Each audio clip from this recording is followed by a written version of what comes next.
Hello, we are here and we're sticking with our trio, and we are on the paranormal episode today, and we're talking about one of the most infamous hauntings in American history at 112 Ocean Avenue.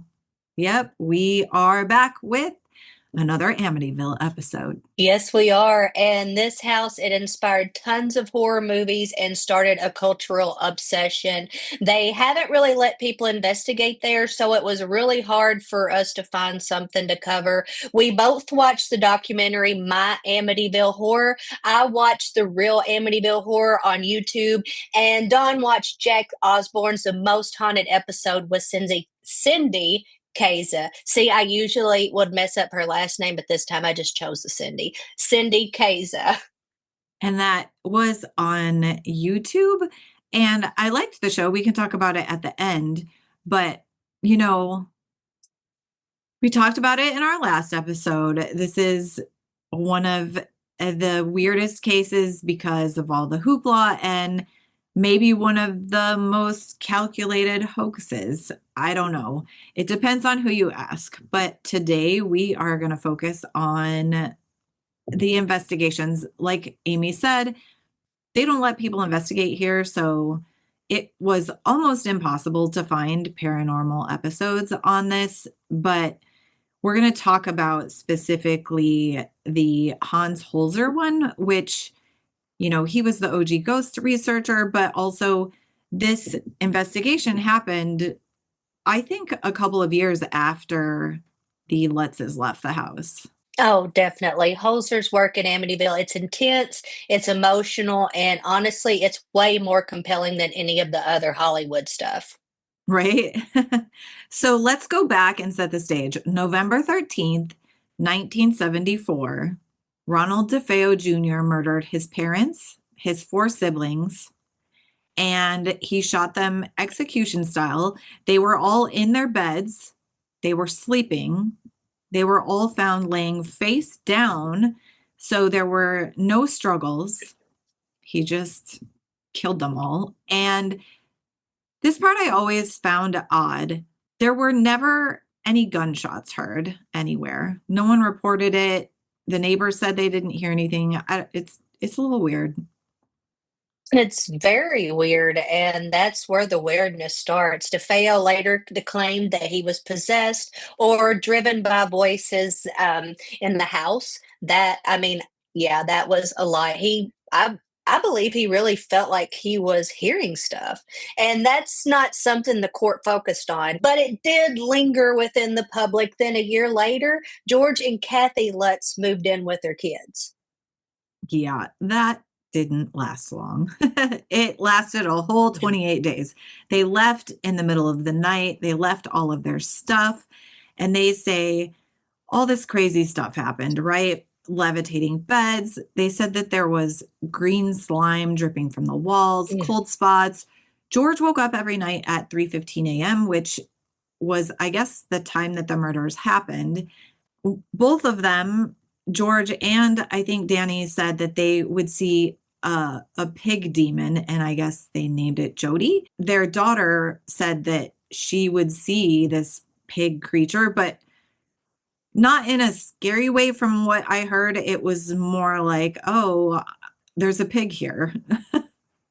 I don't know. Not in a scary way. I mean, if I'm just sitting here and all of a sudden there's a pig, to me, that's going to be Well, strange yeah, the way they at the covered it least. was, oh, yeah. And then the daughter was like, oh, there's a pig here. So I don't know. Maybe it was scarier than that. They just didn't make it sound scary. What was the pig when we were little? He had the overalls on, and I'm seeing him in overalls and a hat, and I Oh, don't know, yeah. but that's just what I'm picturing. What were you? I would love to know exactly what this pig looked like, because to not be scary. Yeah. I don't think she wants to talk about this at all. Yeah, I don't know. I would think that it would be terrifying. Right. So that's just what really gets me when you say it wasn't scary. I Yeah. think most children would be terrified, but I don't know, maybe it was just comforting presence in the least. But here's where it gets interesting, and that's when Hans Holzer enters. He's a historian, an author, and a paranormal investigator. He visited the Amityville house in 1977, and that's about 2 years after the Lutz fled. And Holzer wasn't just some dude. Like he was a seasoned ghost investigator. He had degrees in religion and parapsychology. So, what he says seems like it should be legit. And I don't know. He didn't go alone. He also brought a medium that he used. If you watched the Holzer files, she was on there pretty consistently. Her name is Ethel Johnson Mayers, and they call her a trance medium. And I'm going to be honest because I always am. But whenever I see her on Holzer files, it's just weird because the way that I guess the trance medium works is she goes into a trance and then sort of channels people. So then she says things from their perspective. I don't know. It's just weird. And the voices that she uses, it's just kind of different. That's all. I like it. There's just something about watching, especially the Holzer files. I love that show. Love. Yes. Yeah, me too. I don't know. And I guess her voice and when they do it in the beginning and explaining what's going on, it just kind of adds. I don't know. I Yeah. do. I love that show anyways. But according to Holzer, the house was built on an ancient Native American burial site. The spirit Ethel channeled, he was a Native American and was angry that his land was being disturbed. And yeah, that that's happens a, a lot of times. We hear of bad cases coming from things like that and from Native American land. Especially in that area. And Mm, a quote from him was, "When I stepped into the house, I knew immediately that there was a presence, but it wasn't demonic. It was restless. I believed it was tied to the land, not the DeFeo murders." So that's from Holzer from his investigation. And so to sort of go, I don't know, combat that or argue that, there is zero evidence that there was a native burial site ever documented on that property. So just to kind of, we're always going to be honest. I don't know. So he said that the spirits were angry, but not evil. And even if Ronald DeFeo Jr. was possessed when he killed his family, not mentally ill. And that's kind of where he lost a lot of people, including other investigators, just saying that he believed Ronnie was possessed. So I don't know. I I, I I mean, don't I don't we covered this in the true crime episode. I don't believe that, but this guy's seasoned. yeah, and we've covered another case where that was actually used. The Devil Made Me Do It trial Oh yeah. with Arnie. So, which was before. This I don't know. They might have been similar times. I don't remember. I'm not sure either. Yeah, I was just kind of wondering because that's like two cases probably fairly close to each other. So maybe they thought one or the other was feeding off of it. I don't know. But Holzer, now he believed the murders were triggered by spiritual unrest from before the house was even built, not a demon in the basement, more like a generational trauma soaked into the ground. Right. And we're not going to go in depth, but Ed and Lorraine Warren also investigated here. And Holzer's version is completely opposite of Ed and Lorraine's investigation. So they said that the house had demonic energy. Holzer said no demons. So I don't know. They're conflicting. Yeah, there's even footage of Lorraine Warren saying that she felt a presence of pure evil in the sewing room. Lorraine, I felt this darkness. This is what she said. I felt this darkness like something wanted us out. It didn't feel human. Yeah, I don't know. So we have like dueling ghost investigators. One says demon, one says native spirit. And then Too meanwhile, well known and right? respected. Yeah. Yeah. Meanwhile, when we talked about this in the previous episode, the true crime one, that guy, Stephen Kaplan, who drove me insane, just, and he's a parapsychologist as well. He did his own investigation and said that they made it all up. And I don't know, he was just so pushy. And I don't know, I didn't like that guy, but that's a whole separate conversation that we already had. Now, except Hans Holzer, he never backed down. He stood by his findings until he passed in 2009. He even wrote multiple books on the case, including Murder in Amityville, which influenced the movie The Amityville Horror 2. Yep. And okay, so let's talk about one thing specifically that happened, and this was during the Warrens investigation. And you saw it, I assume. So there was a picture of a little boy upstairs. They call it the ghost boy photo. And it's a child peeking around a door frame. He has glowing eyes. He's kind of behind on, you can see the staircase in front of him. And he's looking, and I've seen a side by side of John. The hair is similar. I don't know that anything else is really similar, but I don't know. What do you think? Uh, I don't know. I want the investigator in me wants to believe that maybe possibly it was John and he was just there like, "Hey guys, what are you doing? It's okay. I'm all right." I don't know. That's just what I want to believe.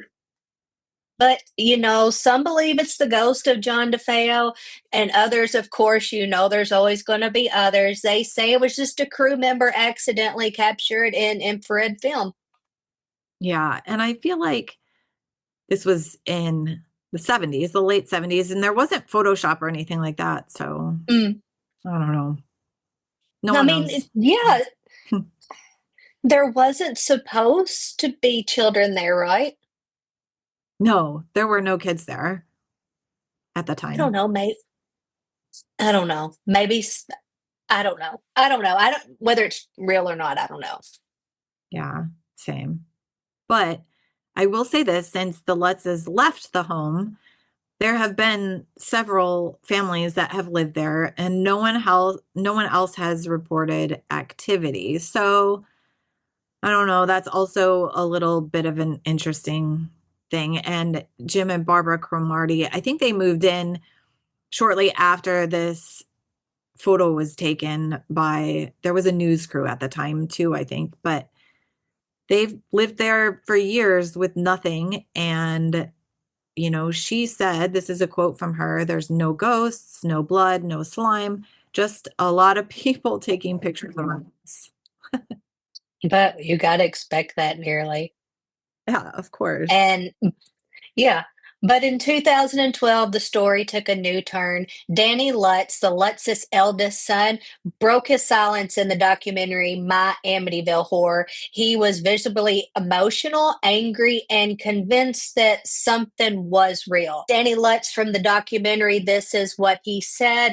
You don't live through that and come out normal. I was a kid and no one protected me. And Don and I actually did speak about like living through something like this, being a child at the time, whether any of this was staged or it was really happening. That's a lot to live through. So, yeah.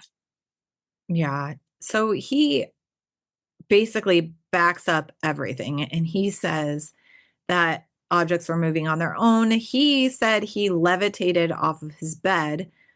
He also said, and I feel like this part wasn't in what we watched for true crime. He said that George Lutz was obsessed by the occult, and he specifically said he had certain books at his house. And I don't know. I mean, I guess having those kinds of books doesn't necessarily mean you're into the occult. A lot of people No.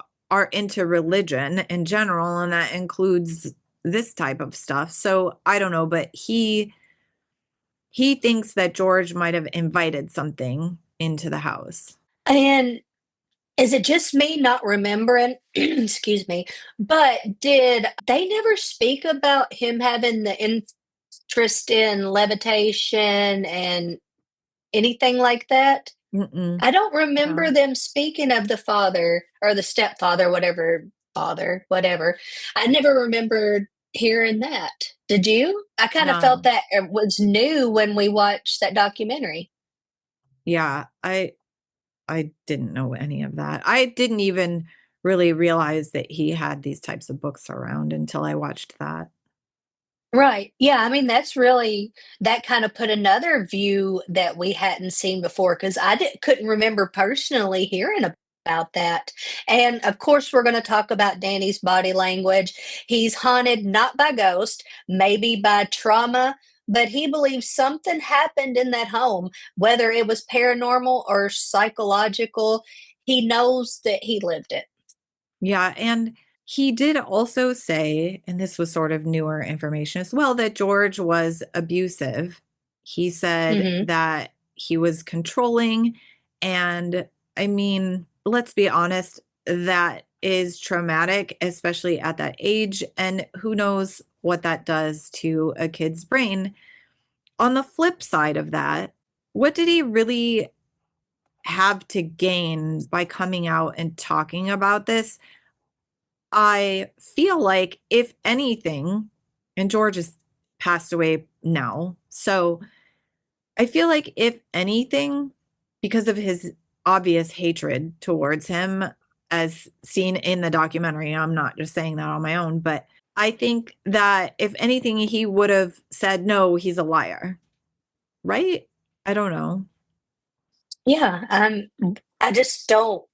And then also, like, he didn't come out when he was 17 or 18 trying to make money off the story either.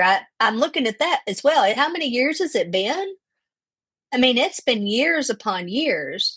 And maybe he's just wanting to tell a story now. I don't know. Yeah.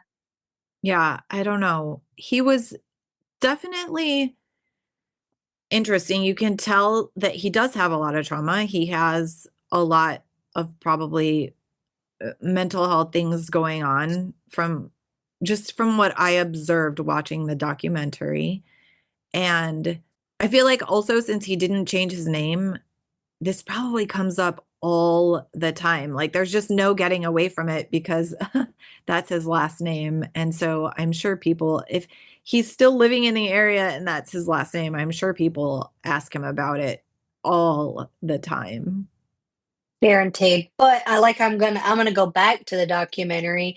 When I was watching him and observing his actions, listening to him, that emotion, it didn't feel fake to me.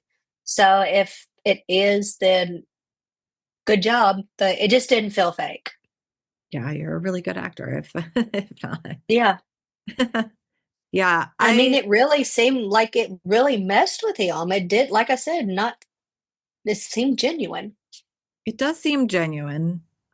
You know, of the two of us, I'm the skeptical one. So some of it is just outlandish.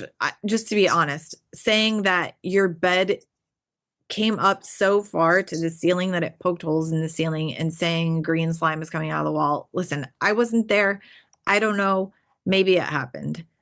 It just seems so far fetched. And then it makes me think, does the trauma of the abuse and what was going on in the house make someone, I'm not saying he's lying, but does it make someone genuinely think that this stuff happened?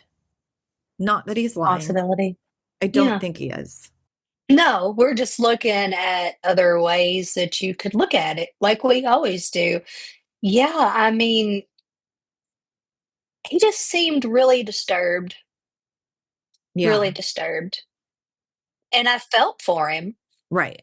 Same. Yeah. And whether it did happen or whether it manifested because of what was going on and family trauma that was happening, if you watch it, and I recommend you watch it. I watched it on Mhm. YouTube. I don't know where you watched it. Same. Okay. So My Amityville Horror is the name of it. I highly recommend it. And there were some things like 15 minutes, maybe 20 minutes in, I don't remember. I texted Amy, I was like, this is crazy. And then he went and visited Lorraine Warren and hadn't seen her since he was like 10 or Mhm. something. And that whole scene sitting at the table with them talking to who I think was probably a cameraman or a producer or something was so weird. And I texted Amy, I'm like, this scene at the Warrens is bizarre. Like, I don't know what's happening here. So, and I don't want to ruin it for people. I just, if you're interested in Amityville at all and you haven't seen this, you should watch it because he was there. Oh, anytime if it's a case and there is a book or a movie or a podcast in my own words, my telling my story, you best believe that I want to listen to it because that's where you're going to actually get to know the person that this happened to. Now, of some here and there may not tell the truth, but you still get a sense of their personality and how they are. So, yeah, I always want to listen or watch to that stuff. Yeah, and you know what's weird? I didn't even know that this was out there. I had no Mm. idea that he had done any types of interviews or anything until I heard Jack Osborne and Cindy Kaza say, "Oh, and Danny Lutz did an interview." And I was like, "Wait, what?" And then I went and found this documentary, and that's when I texted you. I'm like, "Oh my God, we have to watch this." Well, I watched the most part of it, and I don't remember exactly what part I got to, but I was like, "Uh, I've already watched this." It was some part after he had already got with Lorraine, so I don't know if maybe I was doing something around the house and Shannon was watching it and I caught the tail end, but I remembered at that point. So now I've just seen it all. Yeah, I had no idea that he did this. So I'm glad that Jack and Cindy said that because then it led me to this. And just being interested in the story in general is definitely something that I would have wanted to watch. I don't know why, being as big of a story as it is in America for how long now? Over 40 years. You would think that I would have heard about it, but I had no idea. I was completely like I guess in awe with this story when I was little because I was thinking, "This can happen?" And it doesn't matter well, back then, I'm gonna say, it didn't matter where you were, you knew or heard of the Amityville house. It's kinda died down through the years some, but back when I was in the late '80s and the early '90s, this was talked about a lot. Don't Yeah. you remember it, like, being a nearly weekly occurrence of somebody speaking about it or you seeing something on TV or the movies at the where you would rent them? It was always like it was there. Yeah, I mean, this stuff happens every day now, so back then it wasn't as Yeah. prevalent, you know? But True. True, true, true. I guess times have changed, and this was something horrible that happened back then, and now we get up, sadly, every morning, and I get my cup of coffee, I turn the TV on, and I hear that someone somewhere has hurt people or yeah, so, I mean, it's just different times. yeah, and I forgot to say in the beginning, when we did the previous episode for true crime, we had said that we were going to cover a different paranormal episode and have Sean Austin on the podcast, but he got really busy. He had some personal things happen, and he has an app that he's working on fine tuning and getting on Android because it's up on iOS. So, anyways, he just couldn't squeeze in the time, which is fine. So, if anyone heard this and then they're like, wait, this isn't what they said they were doing, that was why. I forgot to say that in the beginning. Let's just say that maybe he can be a guest later on because by that time he's going to have done all kinds of stuff and can really get on here and talk about it. Oh, for sure. He can come on at any Yeah, time. Yeah. right. Yeah. So most definitely it's not okay, it's not canceled. Today's episode of him being on there, it's not canceled, it's just postponed. There you go. Love that. Yeah. So, all right. I don't know. Do we want to talk more about that particular documentary? Do you want to talk about what you watched, which was the real Amityville horror? You said it was really good. It was really good. Yeah, I mean, basically, they just went through and told the story. They went a little more.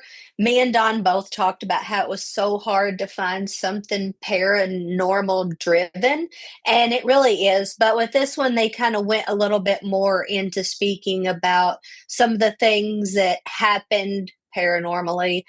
They didn't necessarily deep dive as much as he did. Not at all. But yeah, it was just a little look into the things like the flies. They did not mention any slime. They spoke about Ed and Lorraine coming and going, and then about the seance that was really big and talked about the one lady with the long dark hair. What was her name? The she worked for the journalist. I don't know. She was in the second one, but she had made good friends with him as a child. And remember, she goes back and sits with him. She was in that documentary as well. So it was kind of like when she was on, it was the same gist. I feel so bad I don't remember her name, but she was in this documentary with Danny Lutz. Hmm. And in the beginning, she explained Hold on, that I'll find out. the Lutzes didn't want to talk to media. They wanted to be left alone. They didn't want to be interviewed. Nothing. They were adamant that they just wanted to break away from this whole thing when they moved to California. And so this woman had reached out to them and they ended up building a trusting relationship with her. And she did interview them and she had notes and notes and notes and tons of stuff from them. And so Danny had her be the one who was interviewing him on my Amityville Horror. And the thing I liked about her, she did ask him a couple of challenging questions of like, Hmm. but what about this? So they trusted her, but she wasn't totally just like, oh, yeah, okay, I believe you. Well, they felt comfortable with her and knew that she wasn't mocking them, maybe per se. But here she is, and haven't we spoke about her before? Laura Didio. Oh, yeah, That's Didio. her. Yeah, yes. Yeah, that's Okay. her. And this was her when I'm assuming she was working back with them on that case. So yeah. If you're on watching on YouTube, I just showed a picture of her. But yeah, I wanted to go and get her name because here we are speaking about her and we don't have her name. And she seems like lovely. I love how she handled it all. Yeah, I like her. So I watched what was it called? Jack Osborne's The Most Haunted. And Was it it's, any different? Because everything I was seeing, it's all just the same, you know. well, it's a podcast, I think, but I watched it on YouTube. And so it was just him and Cindy talking like you and I. And honestly, watching that whole episode, it was funny because it's very similar to our banter. And at the end, they do the same thing. Like, so what do you think? Blah, blah. Like, it was just funny. I was like, this is so similar to what we do. I love it. But they think similarly to us. They talk things through and they don't say, like, no, absolutely not. That didn't happen. They just say, I wasn't there. I don't know. So, Mhm. the way that they think is similar. And I had never watched his show before, his, I guess I would call it a video podcast. So it was interesting to listen to them. I love Cindy Kaza a lot. I've seen her live once. My sister has seen her live in Toledo. I don't know if she's from Toledo, but she has a large amount of family in Toledo. So she does live shows there regularly, which is funny. So I love her. I will watch anything she's in. So I definitely liked that episode. And if you like a podcast like this, Jack Osborne's The Most Haunted, recommend from that one episode that I saw. Wasn't sure about Jack when he started doing the Hmm. paranormal investigating stuff. I was like, man, you don't seem to know much and you seem kind of scared. But I'm going to give him props. I've seen some later stuff and he's really like, he's got a lot better. So, He grew on me for sure. I thought the same thing in the mhm. beginning. I was like, I oh, was, come on. that doesn't match. But yeah, it's good. And especially when he was with Katrina, I was like, well, let Katrina go in there, let her Katrina. handle it. And he has a show with the Ghost Brothers, who I love, and it's hilarious. They show clips that users send in and they analyze them, and it's actually really funny. I don't remember what it's Oh, called. cool. I haven't Yeah. seen that. Cool. Oh my gosh, it's hilarious. You have to find it. So it's Jack and the Yeah. Ghost Brothers. Okay. Yeah, I'll have to check that out. So, all right, we're two episodes in now. And the next one will be horror, so it's not really, it's sensationalized and whatever. Mm. But so we're two episodes in. This guy murders his family. There's a ton of movies, I don't know how many, that claim it's a haunting. You have the parapsychologist, Hans Holzer, saying, nope, it's a sacred land native thing. And then this kid, Danny Lutz, grows up and confirms it all and says the whole thing ruined his life. So what are you thinking here? Was it a demonic force, angry spirits, or just deep human pain and fear? Holzer tried to answer that, but maybe some truths can't be captured in a book. Or a movie, or here we are, a podcast. I don't know. And what do I think about that? Like, I agree with Jack and Cindy. I wasn't there. I do probably, and my personal, like, just what I think, don't believe that the DeFeo murders was caused by spirits of any sort. I do think, however, that what happened there could have possibly caused some sort of activity. But what happened to it? Why did it leave? Why has no one ever since had any activity then? I can't answer that. I don't know. And they don't ever talk about, no one has ever said that they did a house cleansing or anything like that. So, That would be, I mean, maybe they did. I don't know. Maybe Lorraine went in there and done something. I don't know. But I think if we're going to say anything was paranormal about this, it's going to have to be after the murders. agree. And I still think it's so bizarre that they left all of the furniture in the house and they were just like, "Sure, we'll take the murder beds." What? No. Do not take murder beds, people. No. Don't take a murdered person's silverware. I don't know. Yeah, it's just not cool. Don't leave it all in there. I don't No. know.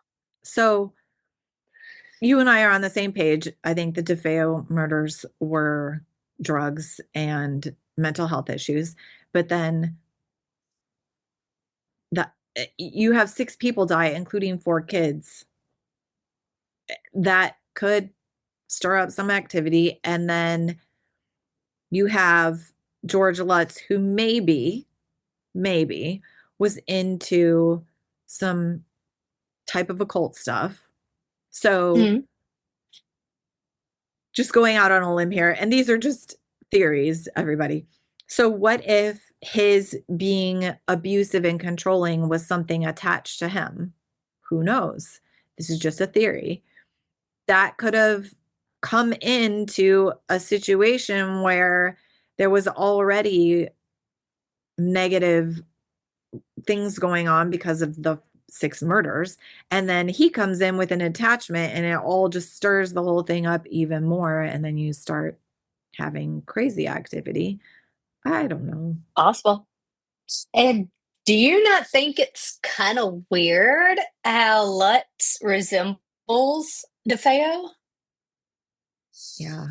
Although maybe I if think he it's didn't weird. have the beard and similar hair, you know what I mean? Probably wouldn't. Yeah. Yeah, But they are so similar, it's almost freaking creepy. at the time, yeah, because he had the same Mm, facial hair and yes. the hair. Yeah. Yes. Yes. Yeah, like you said, take the facial hair off or whatever, and they probably wouldn't. But with it and at that time, yeah, that was creepy looking. The just so much alike. Yeah. And so if Hans Holzer was right and it's native and there's something to do with the land, not the actual people, I just don't know because then wouldn't it have continued? I don't know. I'm so confused. I don't know what to think. I don't know either. And also, if it's native, that's just so specific to a community that I never feel comfortable speaking on it because I don't know enough about it and I have no native Mm, in me. So I just always am like, okay, this is what I heard. I don't know how you handle it or what to do about it if that's the case. But the shaman of activity that, yeah, stopped or anyways. I don't know. yeah. I don't know. I don't Yeah. know. I don't know. Yeah. I can't I answer wish that one. someone had said if the Lorraine and Ed Warren group or whoever was there, because there were quite a few people there. Mhm. If someone did a cleansing, I wish they had said that. And maybe they did and we just didn't hear it anywhere. I don't know. It's just Maybe. very confusing why the activity stopped. That's all. Right. It may I don't know. I don't know if maybe they possibly could have done something to clear for any future, but like you said, I don't know. Yeah. And I will say that I know he's not here, but Sean's investigation, he investigated outside of the house because they don't let people investigate there. He got activity, so I don't know. And he's also very seasoned. He's been doing this over 15 years. I trust him. I know he's real and I know he has the right intentions with everything that he does in the field. So I don't know. We got to get him on here when he gets a little bit of a break, but he drives, he investigates constant. He's always driving 10 hours, 6 hours. Like he's never home, hardly ever. So we'll get a slot one day. Yeah. Amy's crossing our Fingers fingers. crossed. Yeah. So I don't know. It's hard. It's almost like you have to pick a team. Was Hans right or were the Warrens right? You know? Mhm. And I Yeah. don't know. I don't know. Say it again. I don't know. But I guess ratings. So the My Amityville Horror, which is the one with Danny, I'm just gonna go 9. Like, if you're interested in this story, you gotta watch it. It's well done. I'm gonna go 9. I'm gonna go 10. Because you said it, if you're interested in this case, anything about it, why not go watch someone who actually was right inside of it, who lived this life? So 10. Go watch Yeah. it. And then the Jack Osborne, I guess, podcast. Again, I watched it on YouTube, so I think it's like a video podcast, but maybe they put it out audio only as well.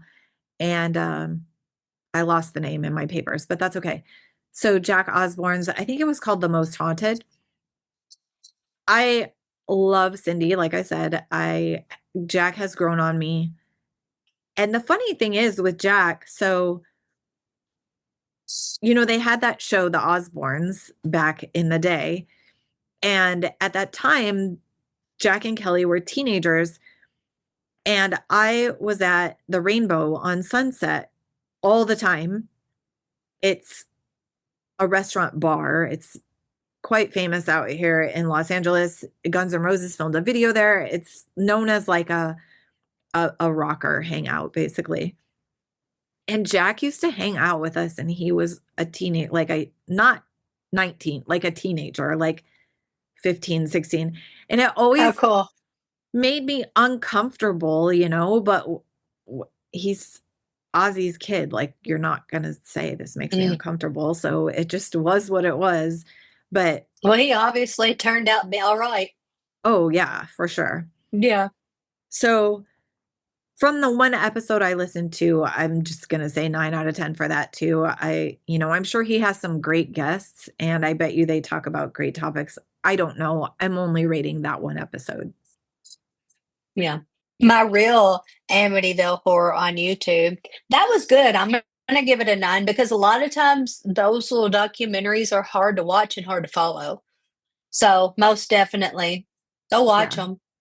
Yeah, let me go through these now that I found this. So, my Amityville Horror, Amy and I both watched on Mhm. YouTube. That's the one with Danny Lutz. I gave it 9, she gave it 10. Jack Osborne's The Most Haunted episode, and it says Amityville in the title, and it's with Cindy Kaza. That I gave a 9 out of 10. And then I watched that on YouTube. Amy watched the real Amityville Horror on YouTube and gave that a high score as well. So, Mhm. recommend them all if this story interests you. If not, you can just listen to us babble, and we'll be back with the horror portion. I'm trying to get a guest for that too, but we'll see what happens. I don't want to say that this time, because then if they can't fit it in their busy schedule, I don't want No, to life promote it. happens. Yeah. So hopefully we'll get someone for the horror part. And in between, we'll have a mini-sode, and probably a true crime mini-sode. Exciting. Yeah. So, all right, we'll meet back here in a week. Thanks, everybody. Bye. Bye.